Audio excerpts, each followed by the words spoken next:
For people that don't know what a capital gains tax is, if we were to buy a house for $200,000 and we were to sell it or renovate it, and then in 1 year sell that home for $400,000, that $200,000 profit is going to be taxed 20%, which is a very, very hefty amount.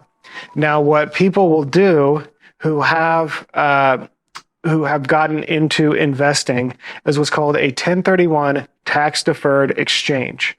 And it's like kind for like kind property, meaning if you have a investment property that could be a condo or a single family home, and you would like to sell that and buy another investment property, what they will do is do what's called a 1031 tax deferred exchange. We have resources on this that go into a bit more detail on our website, but the basics of this is that we're going to sell investment property A and we're going to purchase investment property B.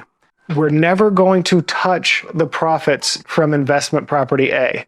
They're going to go straight from that sale to an intermediary, typically a attorney, a 1031 attorney, and you were going to have a certain number of days to select 4 different properties that you would like to purchase. Once you select those 4, you have about 160 days to close on one of them.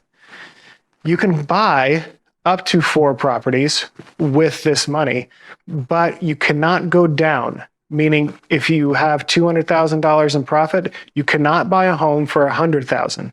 You could buy 2 homes for $100,000, but you cannot go down. You have to keep moving up in the price point. You keep moving, you keep kicking the ball down the field of your gains.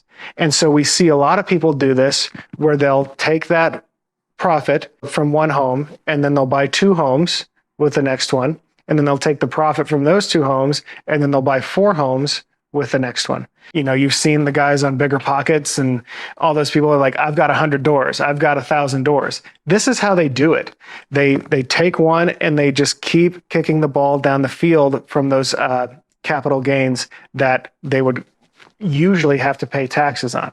So we see this a lot right now in the market of people that are moving from very high valued real estate places like California or New York.